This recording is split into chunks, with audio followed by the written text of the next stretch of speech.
Sudah setahun sejak pernikahan kami, ketika suamiku, Rendra, harus berangkat ke Malaysia untuk proyek jangka panjang. Kami tinggal di sebuah rumah keluarga di pinggiran Bandung, rumah orang tuanya yang sejuk dengan taman kecil penuh bunga melati. Bersama kami tinggal ayah mertuaku, Pak Surya. Meskipun usianya sudah hampir 65 tahun, tubuhnya masih tegap, bahu lebar, rambut beruban rapi, dan sikapnya selalu sopan dengan cara yang jarang ditemukan pada pria modern. Minggu-minggu pertama, aku merasa canggung tinggal bersamanya. Bagaimanapun, berbagi rumah dengan seorang pria, meski sudah sepuh, bukanlah hal mudah bagiku. Namun lambat laun, aku mulai terbiasa. Pak Surya ternyata sangat baik hati, perhatian, dan memiliki selera humor yang menyegarkan. Setiap pagi, aku memilih pakaian dengan hati-hati.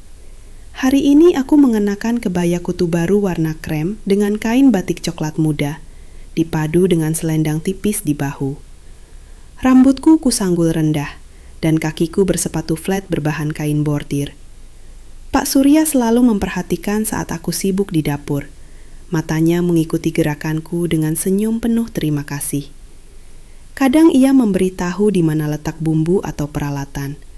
Kadang ia hanya duduk diam dengan bantal pemanas di perutnya, mengamati dalam keheningan. Sari, panggilnya suatu hari ketika aku sedang mencuci piring. Bisakah kamu membantu saya nanti, seperti kemarin? Aku tahu maksudnya. Sudah 3 minggu ini aku membantunya dengan suntikan insulin dan pemeriksaan gula darah. Ia menderita diabetes tipe 2, dan dokter menyarankan pemeriksaan ketat, pagi hari, setelah makan, sebelum tidur. Totalnya bisa sampai 10 kali sehari. Awalnya ia malu memintaku, tapi kami akhirnya menemukan ritme. Semuanya berlangsung hampir seperti ritual.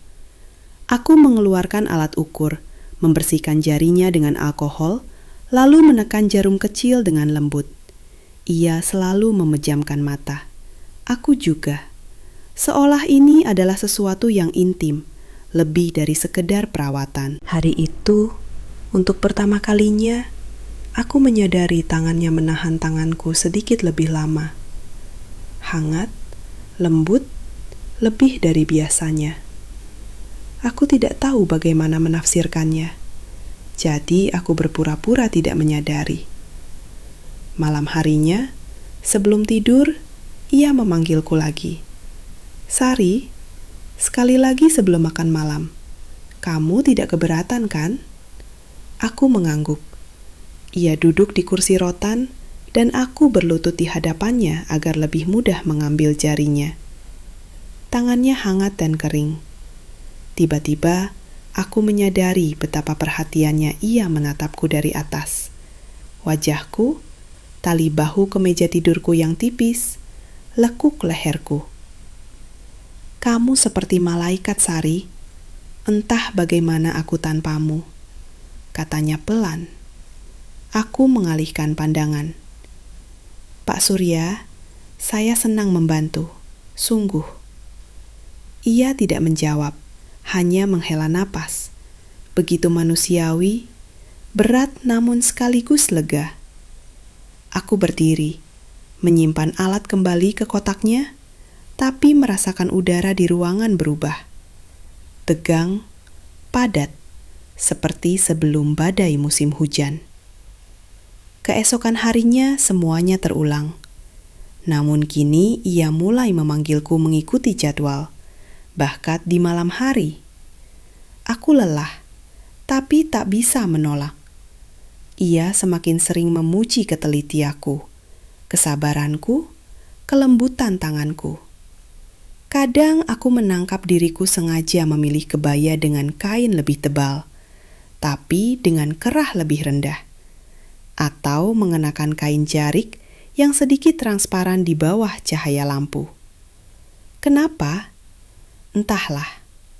Mungkin karena ingin diperhatikan. Mungkin karena kesepian.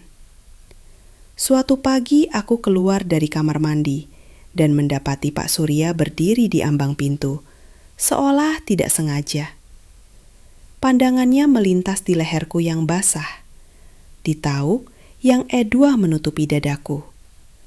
"Maaf, tidak tahu kamu belum berpakaian," katanya. Aku tersenyum. "Tidak apa-apa, Bapak kan tidak sengaja."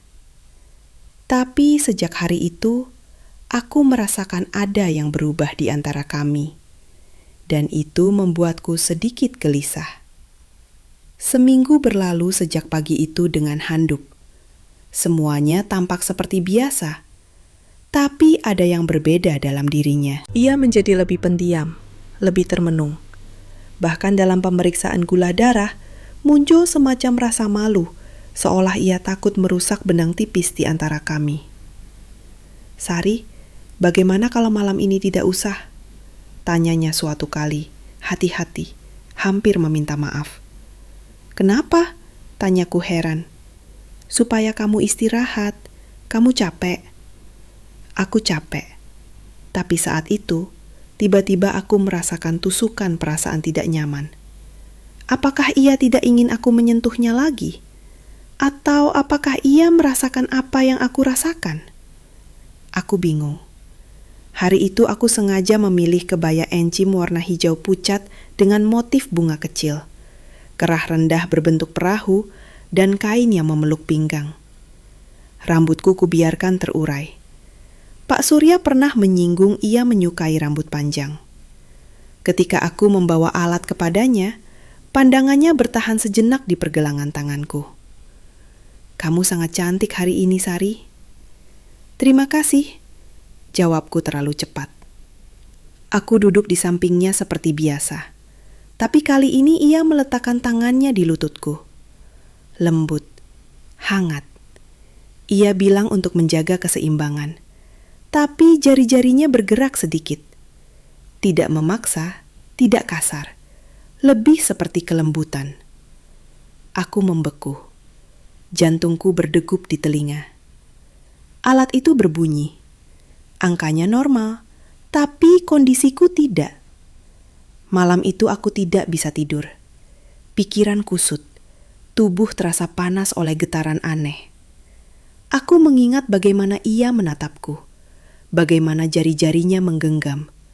Bagaimana ia menahan napas dalam-dalam. Apakah itu kebetulan? Apakah aku menginginkan ini? Pagi berikutnya, ia tegang, tidak menatap mataku. Pemeriksaan berlangsung dalam diam. Hanya saat keluar, ia berbisik pelan. "Maafkan aku jika aku..." "Tidak, semuanya baik-baik saja," potongku. "Sungguh." Ia mengangguk, tapi terlihat ia sangat menahan diri. Hari yang sama, paket dari suamiku tiba. Ada catatan. "Sari sayang, untukmu, kamu dewiku." Dan lingerie merah, tipis, berbahan renda, jelas bukan untuk pemakaian sehari-hari. Merinding jenalar di punggungku. Aku menyembunyikan set itu di lemari. Tapi pikiran terus berputar. Jika aku mengenakannya, akankah ia menyadari, bereaksi? Aku tidak seharusnya berpikir begitu. Aku sudah menikah. Tapi malam berikutnya, aku tidak tahan. Aku mengenakan lingerie itu di bawah kimono tidur.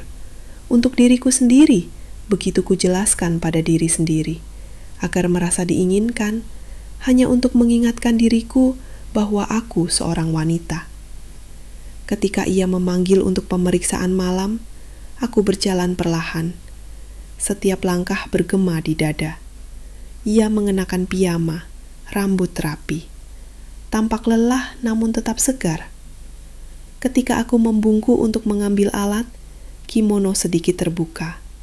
Matanya melesat ke sana, dan ia langsung berpaling. "Sari," bisiknya. "Jika aku minta kamu pergi sekarang, kamu akan pergi?" "Tidak," bisikku. "Aku akan tinggal, jika Bapak tidak keberatan." Ia diam lama, lalu perlahan mengulurkan tangan, menyentuh bahuku, tapi tosituku. Aku tidak berani. tapi aku tidak buta. Aku menutup telapak tangannya dengan tanganku. Kami tidak melakukan apapun yang tercela. Tidak ada sentuhan lebih, tidak ada kata-kata. Hanya pandangan, hanya tangan di atas tangan, hanya napas di keheningan. Tapi sejak malam itu, rumah kami menjadi berbeda. Setelah malam itu, segalanya berubah meskipun secara lahiriah kami berusaha mempertahankan rutinitas lama. Pemeriksaan, makan, percakapan. Semuanya berjalan sesuai rencana. Tapi di antara kami menetap ketegangan yang tak terucap. Aku semakin sering menangkap pandangannya padaku. Bukan dengan nafsu, tidak. Lebih seperti kekaguman yang pasrah. Seolah ia bersyukur hanya karena aku ada di sisinya. Ia menjadi sangat sopan, hampir kaku, dan ini justru memperkuat sensasi sesuatu yang tersembunyi. Kini, ketika aku mendekat dengan alat ukur, ia merapikan kemejanya, memperbaiki kerahnya, seperti gestiap untuk kencan. Suatu hari menjelang hujan, listrik padam di rumah. Sepertinya ada masalah di sekring lagi, gerutunya sambil bangkit dari kursi. Aku ikut bapak. Saya punya senter kecil. Kami turun ke ruang bawah tanah. Baunya lembab, kayu tua. Ia memegang senter, aku membawa kotak peralatan. Ketika ia mulai membuka panel listrik, aku terpeleset di ubin basah. Untuk tidak jatuh, aku meraih bahunya. Kami membeku. Telapak tangannya berada di pinggangku. Dengan tangan lainnya, ia memegang senter, dan cahayanya jatuh tepat di pinggulku. Aku mengenakan daster rumah tipis dengan rajutan halus, dan tiba-tiba menyadari betapa ketatnya kain itu memeluk tubuhku. Maaf, helaku. Ia tidak menjawab, hanya menarikku sedikit lebih dekat, seolah refleks. Punggungku menyentuh dadanya.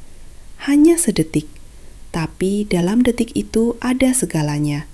Kesepian, larangan, kehangatan. Ketika lampu kembali menyala, ia mundur cepat dan berbisik. Kita harus lebih berhati-hati, Sari. Kita tidak boleh. Aku tidak menjawab. Kemudian, sudah di kamar, aku melihat jubah mandinya tergantung.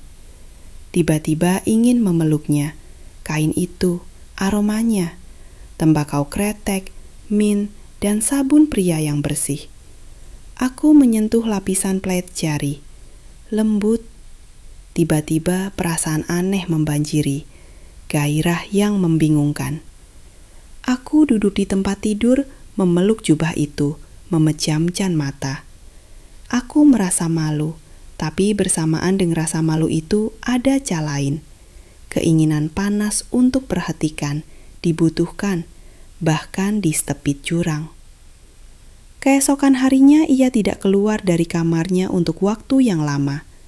Ketika akhirnya muncul, bercukur, mengenakan kemeja batik coklat dengan kolon baru, aku merasakan tusokai sesuatu yang tajam. "Bagaimana perasaan Bapak?" tanyaku. "Lebih baik. Hanya saja aku tidak tahu bagaimana menatapmu sekarang." "Kenapa harus menatap kalau bisa merasakan?" Kata-kata itu meluncur begitu saja, dan aku sendiri terkejut.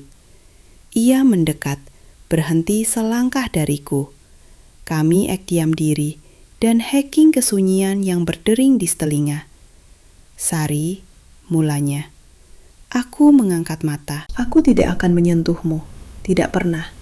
Bahkan jika aku memimpikanmu setiap malam." Aku mengangguk, dan di detik itu aku paham. Ia sudah menyentuhku jauh lebih dalam dari sekedar kulit. Musim gugur segera tiba.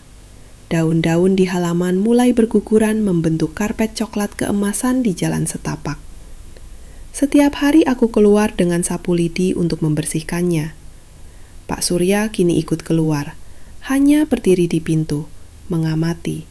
Kadang mengambil sapu kayu tua dan membantu. Kami bekerja dalam diam, tapi diamnya tidak hampa. Di saat-saat seperti ini, aku merasa jika ia menyentuh tanganku, dunia akan berhenti. Pada salah satu petang itu, ia tiba-tiba menyodorkan selendang tebal. "Nanti masuk angin," katanya, sambil mengikatkan selendang di bahuku. Tangannya bertahan di pinggangku lebih lama dari yang perlu. Dan ketika ia mundur, pandangannya bukan hanya hangat, pandangannya lapar. Aku berbalik dan masuk ke rumah, tapi di dalam dadaku semuanya menyempit. Aku takut dengan seberapa kuat aku bereaksi. Malam itu aku bermimpi. Aku berdiri di depan cermin dengan set lingerie merah pemberian suamiku. Aku mengenakan jubah mandi Pak Surya. Aku berbalik dan melihat ia berdiri di belakang, menatap dengan tatapan yang sama, tidak bergerak, hanya menatap. Dan aku tidak bersembunyi. Aku membuka jubah itu. Aku terbangun dalam keringat, dan pikiran pertamaku, jika ia masuk saat itu, aku tidak akan menghentikannya. Beberapa hari kemudian terjadi kejadian yang membuatku bingung. Aku mendapatinya di kamar tanpa baju. Ia sedang mengganti perban bekas vaksinasi, dan ketika aku masuk, ia tidak sempat menutup diri. Aku membeku. Dada bidangnya kecoklatan, kuat. Tidak ada ketuaan di sana. Ini tubuh pria yang merawat dirinya, dan aku, seorang wanita, tidak bisa tidak menyadarinya. Ia meraih kemeja, tapi aku tiba-tiba mendekat. "Tunjukkan di mana harus disuntik," tanyaku. Suaraku bergetar. "Sari," ia ingin mengatakan sesuatu, tapi aku sudah membungkuk untuk membersihkan kulitnya. Kulitnya panas. Aku Edva menyentuh. Kami berdua hampir tidak bernapas. "Selesai," bisikku. Ia berbalik. Aku masih dalam posisi setengah membungkuk, dan wajah kami sangat dekat, terlalu dekat. "Jika kamu tidak pergi sekarang," mulanya. Aku tidak pergi. Ia tidak menyentuh, tapi napasnya menyentuh pipiku seperti angin musim gugur. Kami berdua tahu bahwa di saat ini kami melewati batas yang setelahnya semuanya tidak bisa lagi dijelaskan sebagai perawatan. Kemudian, ketika aku kembali ke kamarku, aku melepas kimono, bersisa hanya lingerie, dan berbaring di tempat tidur. Aku memegang kemeja lamanya yang ia tinggalkan di kursi. Baunya seperti dia. Aku perlahan menekannya ke dada, ke leher, ke wajah.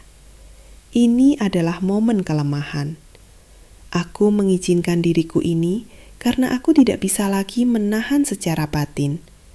Aku ingin merasakan aromanya, ingin berpikir bahwa ia ada di sini, di samping, di bantal ini, di selimut ini. Pagi berikutnya ia tidak mengatakan sepatah kata pun tentang itu. Tapi pandangannya berbeda, seperti pria yang memahami sesuatu tentang dirinya dan tentang wanita di sampingnya. Dan malam itu, di waktu pengukuran yang paling biasa, ia tiba-tiba berkata, "Sari, aku bermimpi." "Aku juga," jawabku. Ia mengangguk seolah mengerti. "Kita tidak boleh." "Sudah terlambat," bisikku. Hari-hari terakhir Oktober membawa kabut tebal dan angin yang menusuk tulang. Rumah menjadi dingin, dan aku berjalan-jalan mengenakan kardigan rajutannya, abu-abu, dengan siku yang lusuh, taiping-koping sersep-taing. Pak Surya tidak mengatakan apa-apa saat melihatku memakainya, hanya menatap. Kini ia bangun lebih pagi dariku, menyiapkan teh min, meletakkan alat ukur di meja, persis di tempat yang sama setiap kali. "Sari, kamu bagiku seperti jantung," katanya suatu hari. "Jika kamu berhenti, aku akan berhenti juga." Aku tidak tahu harus menjawab apa. Aku ingin menangis atau berlari memeluknya dan melusap patron Saga. Melukakan bahwa aku tidak bebas, bahwa Iti tidak boleh, bahwa ini bukan herring time. Malam itu aku bermimpi lagi. Kami duduk di kamar gelap. Ia memegang pergelangan tanganku, lembut tapi erat. Aku tidak menarik diri. Aku mengenakan kemejanya dan tidak ada apa-apa di bawahnya. Aku membisikkan padanya untuk tidak berhenti. Terbangun, aku gemetar. Ini sudah lebih dari permainan imajinasi. Drama sesungguhnya terjadi di akhir pekan. Suamiku menelpon malam itu, mengatakan ia akan pulang dalam 3 hari. Aku membeku. Di dadaku ada segalanya, kegembiraan, rasa bersalah, ketakutan, dan kekecewaan. Aku tidak percaya perasaan ini juga ada dalam diriku, seolah ada yang runtuh, bukan terbangun. "Pak Surya," kataku saat makan malam, "suami saya akan pulang." Ia mengangguk diam, lalu menatap ke jendela. Aku tahu ini akan terjadi, tapi tidak menyangka akan seberat ini. Aku mendekatinya. Ia duduk di kursi, tangan terkepal. Aku meletakkan telapak tanganku di bahunya. Ia menutupinya dengan tangannya, dan aku merasakan getaran. "Kita tidak melakukan apa-apa," aku mencoba berkata, tapi suaraku mengkhianatiku. Kadang tidak melakukan apa-apa itu yang paling menakutkan, Sari. Kamu merasakan? Ya, aku juga. Aku duduk di tepi tempat tidur, menatap kalender yang tergantung di dinding. 3 hari. Hanya 3 hari lagi sebelum Rendra pulang, sebelum kehidupan kembali seperti seharusnya. Tapi mengapa hatiku terasa seperti terkoyak? Pagi itu aku memilih pakaian dengan sangat hati-hati. Kebaya pendek warna putih gading dengan bordir bunga melati di kerah, dipadukan dengan kain batik parang halus berwarna coklat tua yang melilit pinggul dan kaki. Aku sengaja memilih sanggul yang lebih tinggi hari ini, memperlihatkan tengkuk dan anting-anting perak panjang yang bergoyang setiap aku bergerak. Di kakiku sepatu wedges rendah berbahan anyaman rotan. Ketika aku turun ke ruang makan, Pak Surya sudah duduk di sana. Ia mengenakan kemeja putih dengan lengan digulung sampai siku, celana kain hitam yang rapi, rambutnya disisir ke belakang, dan aku bisa mencium aroma koloin kayunya yang khas. Matanya mengikutiku sejak aku masuk, tapi kali ini ada kesedihan di dalamnya. "Kamu cantik sekali hari ini," katanya pelan, hampir seperti bisikan. "Terima kasih, Pak." Suaraku terdengar asing di telingaku sendiri. Kami sarapan dalam kesunyian yang berat. Hanya bunyi sendok menyentuh piring, teh yang dituang, napas yang tertahan. Setiap gerakan terasa berarti, seolah kami berdua mencoba mengingat setiap detik ini. "Sari," panggilnya ketika aku mengambil piringnya. "Hari ini aku ingin kita jalan-jalan ke taman di ujung jalan. Kamu mau?" Aku terkejut. Kami belum pernah keluar bersama, berdua saja. Selama ini semuanya di dalam rumah, di balik dinding yang aman. "Tentu, Pak, saya mau." Kami berjalan perlahan di sepanjang jalan setapak yang dipenuhi pohon asem. Daun-daunnya bergesekan menciptakan musik lembut. Pak Surya berjalan di sampingku. Tangannya kadang tanpa sengaja menyentuh tanganku. Dan setiap kali itu terjadi, seperti ada listrik kecil yang mengalir. Taman itu sepi. Hanya ada beberapa ibu dengan anak kecil di taman bermain, jauh dari kami. Kami duduk di bangku kayu di bawah pohon beringin tua. Angin sejuk membuat selendangku berkibar, dan aku melihat matanya mengikuti gerakan kain itu di leherku. 3 hari lagi, katanya tiba-tiba, menatap lurus ke depan. Aku sudah menghitung sejak semalam. 3 hari sebelum semuanya kembali seperti seharusnya. "Ya," bisikku. Dadaku sesak. Tapi kita tahu, semuanya tidak akan pernah sama lagi kan? Ia berbalik menatapku. Setidaknya bagiku. Aku tidak berani menatap matanya. Untuk saya juga, Pak. Tangannya perlahan bergerak di atas bangku, mendekati tanganku. Jari kelingkingnya menyentuh jari kelingkingku. Sentuhan kecil, hampir tidak ada, tapi deditu kuat hingga membuat napasku terhenti. Aku tidak akan pernah melupakan ini, katanya. Bagaimana kamu merawatku? Bagaimana kamu ada di sana setiap pagi, setiap malam? Bagaimana kamu membuatku merasa hidup lagi? Air mata mulai menggenang di mataku. Aku menelannya keras-keras. Sari, lihat aku. Aku mengangkat wajah. Matanya penuh dengan sesuatu yang membuatku ingin berlari dan tetap tinggal pada saat bersamaan. Jika di kehidupan lain, jika keadaan berbeda, suaranya terputus. Aku akan mencintaimu dengan benar, tanpa sembunyi-sembunyi, tanpa rasa bersalah. Setetes air mata jatuh di pipiku. Ia mengangkat tangannya, hampir menyentuh wajahku, tapi berhenti di udara. Jari-jarinya gemetar. Lalu ia turunkan kembali. Tapi kita tidak di kehidupan itu, bisikku. Tidak, kita tidak. Kami duduk di sana entah berapa lama, tangan hampir bersentuhan, hati sudah menyatu. Malam itu berbeda dari malam-malam sebelumnya. Ketika tiba waktu pengukuran terakhir sebelum tidur, aku datang mengenakan daster sutra tipis warna hijau zamrud, hadiah dari mamaku saat pernikahan. Kain itu mengalir di tubuhku seperti air, memperlihatkan lekuk setiap gerakan. Aku tidak mengenakan selendang. Rambutku terurai panjang sampai pinggang. Pak Surya duduk di tepi tempat tidurnya. Lampu kamarnya redup.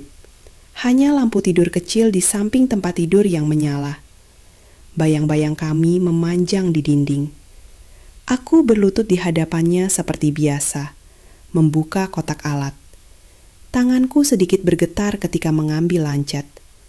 Ia menyadarinya. Sari, kamu tidak harus melakukan ini malam ini. Saya mau, jawabku tegas. Saya ingin. Aku mengambil jarinya, hangat, seperti selalu. Aku membersihkannya dengan kapas alkohol. Gerakan melingkar yang sudah sangat familiar. Tapi malam ini semuanya terasa berbeda. Setiap sentuhan seperti perpisahan. Ketika aku menekan lancet, ia tidak memejamkan mata. Ia menatapku. Aku juga menatapnya.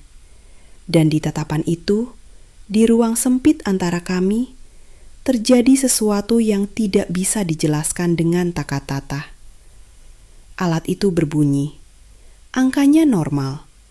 Aku mencatat di buku seperti biasa, tapi sinanku bergetar saat menulis. Sari, suaranya serak. Aku mengangkat kepala. Bolehkah aku menyentuh rambutmu? Hanya sekali, hanya malam ini. Aku tidak bisa bicara. Aku hanya mengangguk. Tangannya naik perlahan, jari-jarinya menyentuh rambutku dengan kelembutan yang hampir religius. Ia menyisir helaian-helaian itu dengan jemarinya, begitu hati-hati seolah aku akan pecah.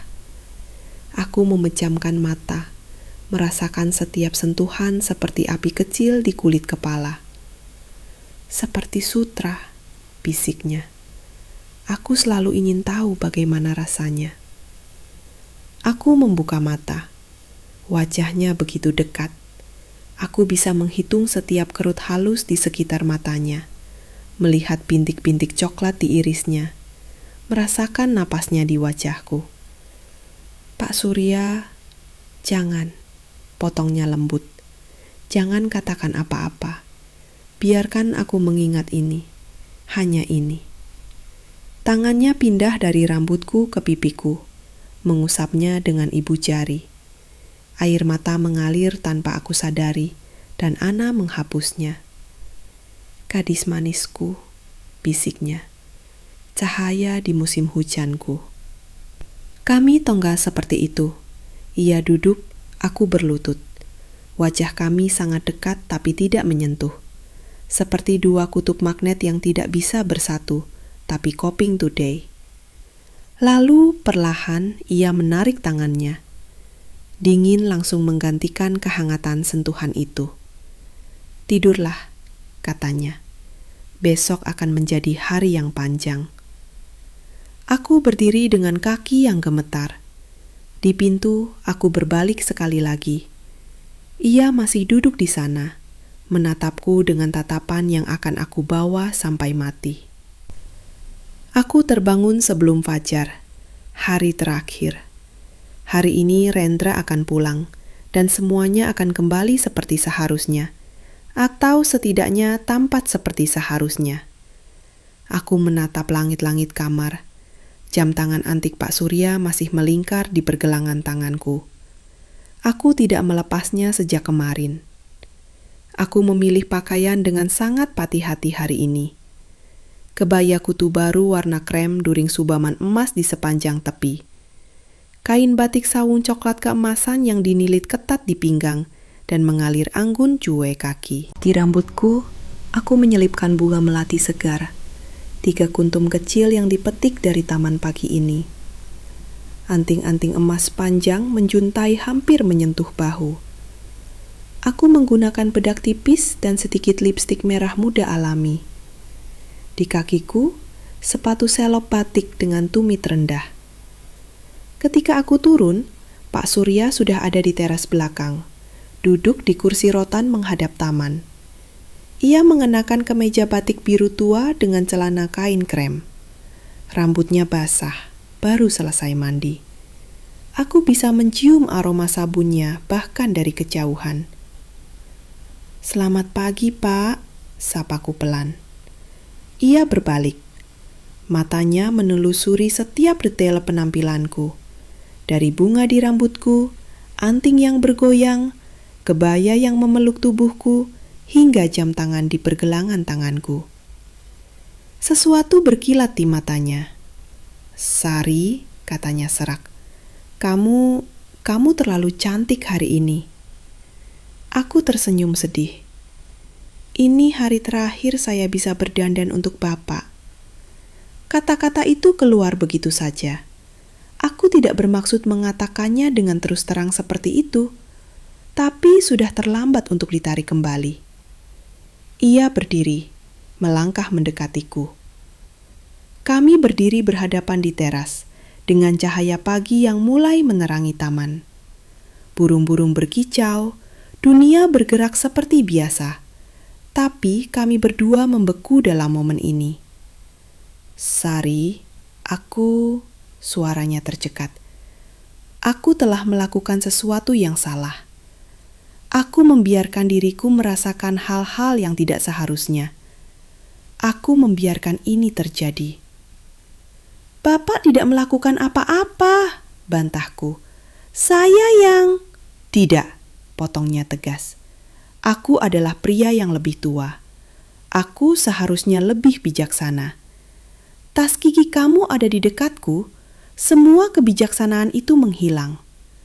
Kamu membuatku lupa usiaku, lupa posisiku, lupa segalanya kecuali bagaimana rasanya menjadi hidup liga."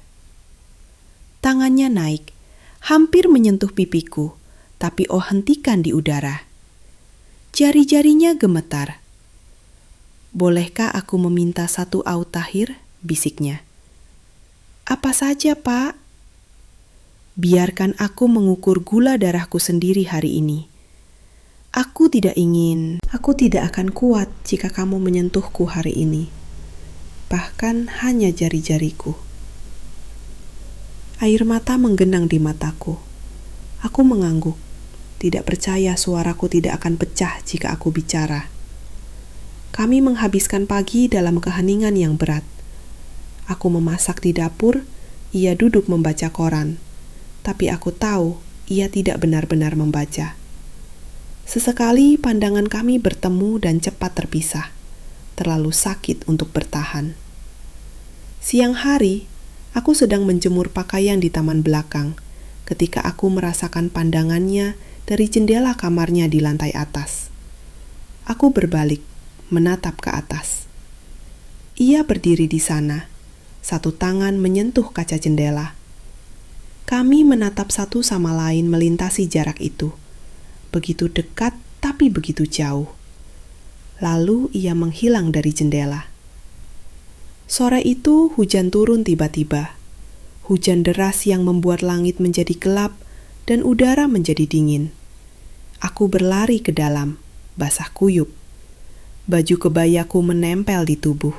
Rambutku berair, bunga melati rontok di lantai. Pak Surya muncul dengan handuk besar.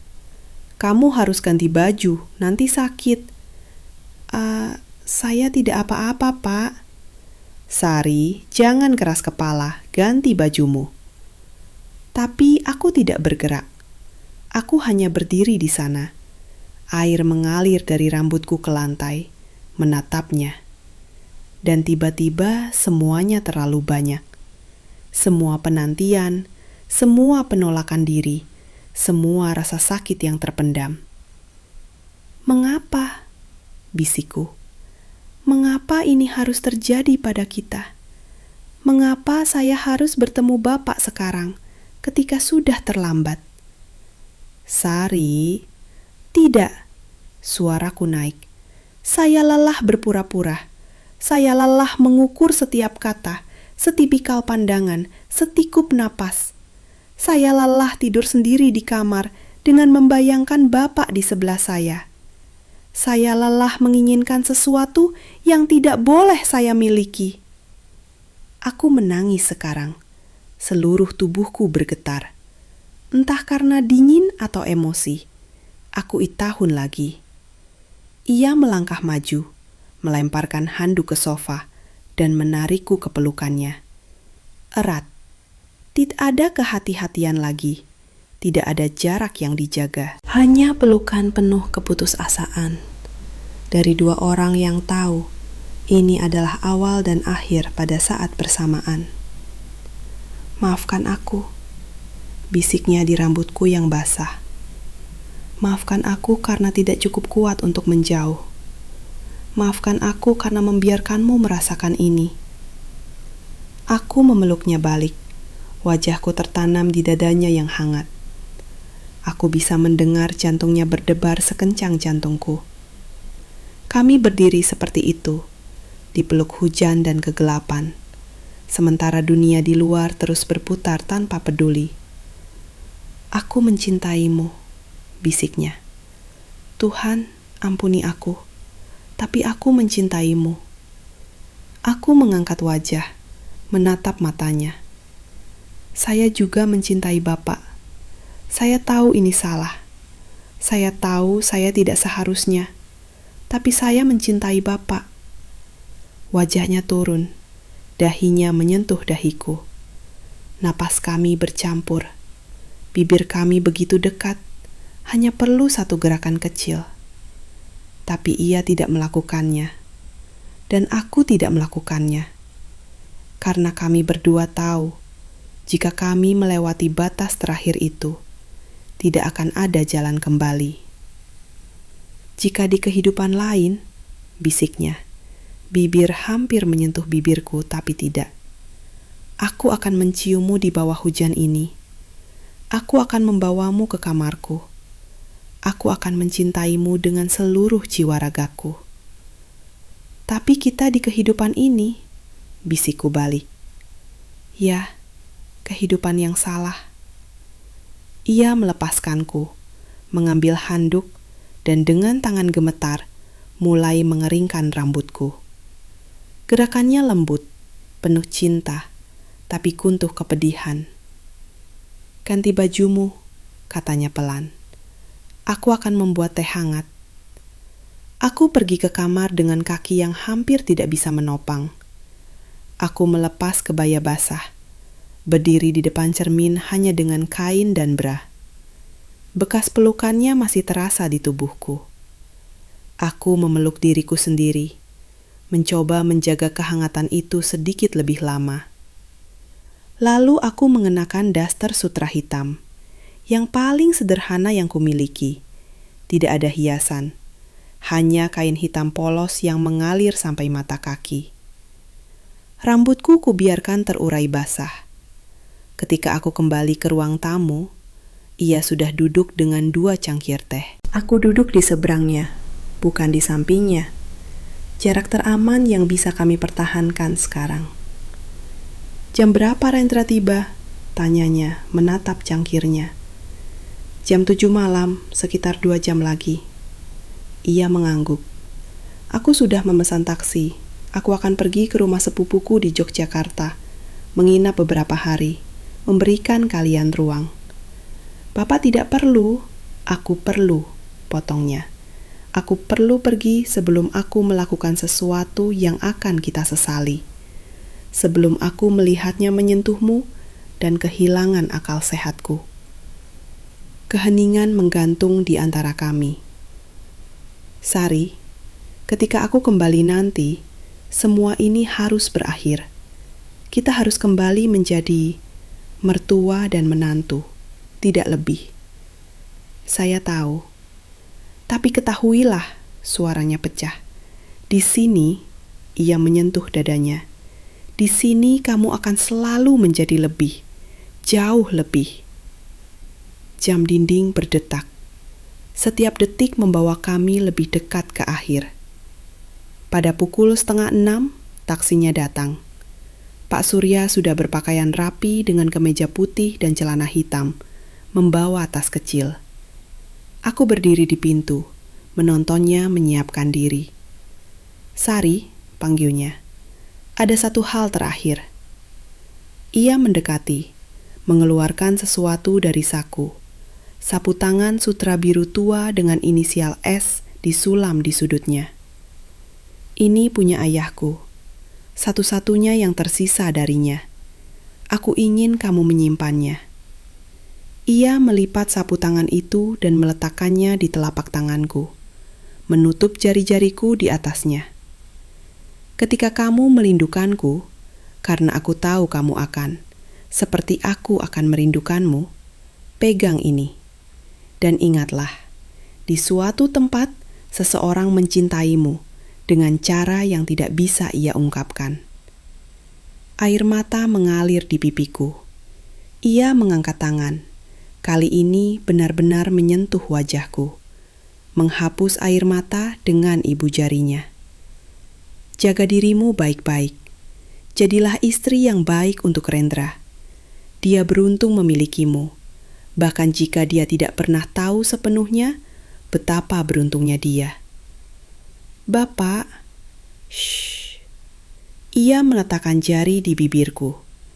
"Jangan katakan apa-apa. Biarkan ini menjadi akhir yang sempurna untuk sesuatu yang tidak pernah benar-benar dimulai." Lalu ia mengambil tasnya dan berjalan keluar. Aku mengikutinya sampai ke taksi. Ia membuka pintu, lalu berhenti dan terbalik sekali lagi. "Sari," katanya, matanya merah. "Terima kasih untuk semuanya. Untuk membuat pria tua ini merasa hidup lagi, bahkan jika hanya sebentar." "Terima kasih sudah mencintai saya," bisikku, "bahkan ketika Bapak tidak seharusnya." Ia masuk ke taksi. Saat mobil mulai bergerak, ia menatapku melalui jendela belakang. Aku berdiri di sana, daster hitam berkibar tertiup angin, rambut basah menempel di wajah. Sapu tangan birunya tergenggam erat di dada. Taksi menghilang di tikungan jalan, dan aku sendirian. Aku berdiri di ruang tamu yang sepi, menatap jam dinding. Pukul 7 kurang 10 menit. Rendra akan tiba sebentar lagi. Aku sudah berganti pakaian, kebaya encim hijau muda dengan kancing Cina di sisi, kain batik sidomukti, rambut disanggul rapi dengan tusuk konde perak. Aku terlihat seperti istri yang baik, istri yang setia, yang menunggu suaminya pulang. Tapi di dalam dadaku, sesuatu telah berubah selamanya. Aku menyentuh sapu tangan biru Pak Surya yang kusimpan di saku kecil kebayaku. Kainnya lembut, masih menyimpan aroma kolonnya yang samar. Jam tangan antik di pergelangan tanganku berdetak pelan, menghitung setiap detik yang membawaku menjauh dari pria yang tidak bisa kumiliki. Suara mobil di depan rumah. Jantungku berdegup kencang. Aku menarik napas dalam, memasang senyum, dan membuka pintu. Rendra turun dari taksi, lebih kurus dari yang kuingat. Kulitnya lebih gelap, tapi senyumnya sama. "Sari!" teriaknya, berlari mendekatiku dan memelukku erat. Aku membalas pelukannya, tapi rasanya berbeda. Seperti memeluk orang asing, atau mungkin aku yang telah menjadi orang asing. "Aku sangat merindukanmu," bisiknya di telingaku. 3 bulan rasanya seperti 3 tahun. "Aku juga merindukanmu," kataku. Kata-kata yang seharusnya diucapkan istri. Tapi di benakku, wajah lain yang muncul. Mata yang lebih tua, tangan yang lebih kasar, senyum yang lebih sedih. Rendra melepaskan pelukan, menatapku dengan seksama. "Kamu berbeda. Ada sesuatu yang berbeda padamu." Jantungku hampir berhenti. "Berbeda bagaimana?" "Entah." Ia menyentuh rambutku. "Kamu lebih dewasa mungkin? Lebih wanita? Mungkin karena kamu harus mengurus rumah dan ayah sendirian." "Ayah." Kata itu seperti pisau di dadaku. "Di mana ayah?" tanya Rendra melihat sekeliling. "Beliau di Yogyakarta, menginap di rumah sepupunya beberapa hari. Beliau bilang ingin memberi kita ruang pribadi setelah kamu pulang." "Ah, ayah memang pengertian." Rendra tersenyum. "Baiklah, berarti malam ini kita berdua saja." Ia menarikku ke dalam, menutup pintu. Tangannya melingkar di pinggangku, lebih posesif dari yang kuingat. 3 bulan tanpamu, Sari. Aku hampir gila. Ia menciumku. Bibirnya hangat, familiar, tapi aku tidak merasakan listrik yang kurasakan saat dahi Pak Surya menyentuh dahiku kemarin. Aku mencoba membalas ciumannya dengan antusias, mencowordly yang baik. Tapi pikiranku melayang. Ke teras belakang di bawah hujan. Kepelukan yang tidak pernah seharusnya terjadi. Ke kata-kata cinta yang tidak pernah seharusnya diucapkan. Malam itu berlalu dalam kabur. Rendra tertidur dengan cepat, lelah dari perjalanan panjang. Aku berbaring di sampingnya, menatap langit-langit, mendengar napasnya yang teratur. Tangannya terlentang di atas perutku, berat dan posesif bahkan dan sidur. Aku perlahan menggeser tangannya, bangkit dari tempat tidur. Memakai kimono tipis, aku berjalan ke teras belakang, tempat aku dan Pak Surya menghabiskan pagi terakhir kami. Udara malam dingin. Aku duduk di kursi rotannya, memeluk lututku, menatap taman yang gelap. Di tanganku, sapu tangan biru itu. Aku menekannya ke wajah, menghirup dalam-dalam. Aromanya semakin memudar, seperti kenangan yang perlahan menjauh. "Pak Surya?" bisikku ke kegelapan. "Apakah Bapak juga tidak bisa tidur malam ini? Apakah Bapak juga merasakan kehampaan ini?" Angin bertiup, menggerakkan daun-daun, seolah menjawab pertanyaanku. Aku mengeluarkan ponselku. Jari-jariku melayang di atas keyboard. Aku ingin mengiriminya pesan, hanya satu, hanya untuk tahu ia baik-baik saja. Tapi aku tahu aku tidak boleh. Kami sudah sepakat, semua harus berakhir. Dengan berat hati, aku masukkan kembali ponsel ke saku. 3 hari kemudian Pak Surya pulang. Aku sedang memasak di dapur ketika mendengar pintu depan terbuka. Tubuhku menegang. Aku mendengar suara Rendra menyambut ayahnya dengan hangat. Suara tas dijatuhkan, langkah kaki. Aku tidak keluar. Aku tidak siap. Aku berdiri di dapur. Tangan memegang pisau untuk memotong sayuran, tapi tidak bergerak. "Sari," panggil Rendra. "Ayah sudah pulang." Aku menarik napas dalam, memasang senyum dan keluar. Pak Surya berdiri di ruang tamu. Ia mengenakan kemeja coklat muda dengan celana kain hitam. Rambutnya dipotong lebih pendek. Wajahnya tampak lebih kurus, lebih lelah. Matanya bertemu mataku selama sedetik, hanya sedetik, sebelum cepat mengalih. "Selamat datang kembali, Pak," kataku dengan suara yang kusemoga terdengar normal. "Terima kasih, Sari," jawabnya formal. Suaranya datar, hampa, suara orang asing. Rendra merangkul ayahnya. "Bagaimana Yogyakarta ya? Seru?" "Biasa saja, cuma istirahat." "Kamu kelihatan kurus ya?" "Sari, ayah perlu lebih banyak makan nih." Aku tersenyum paksa. "Ya, tentu. Saya akan masak lebih banyak." "Oh ya, kata Rendra. "Sari sangat merawatmu dengan baik selama aku pergi ya." Dia cerita selalu membantu dengan suntikan dan pemeriksaan gulamu. Pak Surya akhirnya menatapku lagi. Kali ini lebih lama. Di matanya aku melihat segalanya. Rasa sakit, kerinduan, penyesalan, cinta yang terpendam. "Ya," katanya pelan. "Sari sangat baik kepadaku. Aku sangat berterima kasih." "Itu tugasnya sebagai menantu yang baik," Rendra tertawa, tidak menyadari ketegangan yang mengental di udara. "Aku beruntung punya istri seperti dia." "Ya," bisik Pak Surya masih menatapku.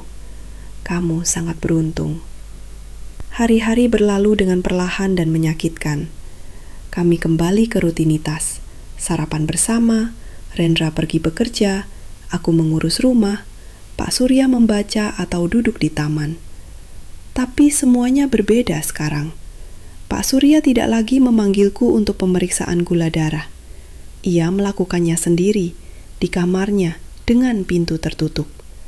Kami jarang berbicara, dan jika berbicara, hanya hal-hal yang perlu dengan Rendra sebagai perantara. Tapi kadang aku menangkap pandangannya. Di meja makan, ketika Rendra sibuk dengan ponselnya. Di taman, ketika aku menjemur pakaian. Di koridor, ketika kami berpapasan di malam hari. Pandangan yang mengatakan segalanya. Aku merindukanmu. Aku memikirkanmu. Aku mencintaimu. Tapi kita tidak bisa. Dan aku yakin pandanganku mengatakan hal yang sama. Suatu malam, 2 minggu setelah Rendra pulang, aku terbangun dan mendapati tempat tidurku kosong. Rendra tidak ada. Aku mendengar suara dari ruang kerja. Ia bekerja lembur lagi untuk proyek baru. Aku bangun, hendak ke dapur untuk minum air. Di koridor gelap, aku melihat cahaya dari bawah pintu kamar Pak Surya. Ia masih terjaga. Kakiku membawaku ke pintunya sebelum otakku bisa menghentikan. Aku berdiri di sana, tangan terangkat untuk mengetuk, tapi tertahan di udara. Di sisi lain pintu, aku mendengar gerakan. Lalu suara langkah kaki mendekat. Pintu terbuka. Pak Surya berdiri di sana dengan piyama putih, rambut berantakan, mata lelah. Kami menatap satu sama lain dalam kegelapan koridor. "Sari," bisiknya, Kamu tidak seharusnya di sini. Saya tahu. Rendra sedang bekerja di ruang kerja. Dia tidak akan keluar. Keheningan. Jantung kami berdua berdebar. Aku bisa mendengarnya bahkan dari kiarak ini. Aku tidak bisa melakukan ini, katanya suara pecah. Aku tidak bisa berpura-pura kamu tidak ada setiap hari. Aku tidak bisa duduk di meja yang sama dan piking menatapmu. Aku tidak bisa mendengar suaramu dan tidak ingin menarikmu ke pelukanku. Pak Surya, pergilah Sari, sekarang, sebelum aku kehilangan akal sehatku. Tapi aku tidak pergi. Sebaliknya aku melangkah maju, masuk ke kamarnya dan menutup pintu pelan di belakangku. Apa yang kamu lakukan? Tanyanya, panik di suaranya. Aku mengambil tangannya, meletakkannya di pipiku seperti yang hampir ia lakukan berkali-kali, tapi tidak pernah benar-benar melakukannya. Kulitnya hangat, kasarnya familiar. Saya hanya ingin ini, bisikku. Hanya sekali. Sentuhan yang benar. Bukan kebetulan. Bukan hampir. Tapi nyata. Sari, kita tidak bisa. Saya tahu. Tapi tolong. Hanya ini. Hanya malam ini. Lalu saya berjanji akan berpura-pura seperti yang Bapak minta. Ia menutup matanya.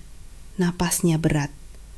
Lalu perlahan, tangannya yang lain naik, menyentuh pinggangku. Ia menarikku lebih dekat, tidak untuk ciuman, tidak untuk apa-apa yang terlarang, hanya pelukan. Pelukan erat seorang pria yang mencintai wanita yang tidak bisa ia miliki. Aku memeluknya balik, wajahku di dadanya, mendengar jantungnya berdentung. Kami berdiri seperti itu entah berapa lama. Mungkin hanya 1 menit, tapi rasanya seperti seumur hidup. Aku akan selalu mencintaimu, bisiknya di rambutku, di dunia ini dan dunia berikutnya. Tapi kamu bukan milikku. Di hatiku, bisikku, saya akan selalu milik Bapak. Lalu aku melepaskan pelukan, mundur selangkah, 2 langkah. Menatapnya terakhir kali dengan semua cinta yang tidak bisa aku ucapkan. Lalu aku berbalik dan keluar, menutup pintu pelan. Di koridor, aku bersandar di dinding, bergetar dari kepala hingga kaki. Air mata mengalir tanpa bisa kuhentikan. Ini benar-benar akhir.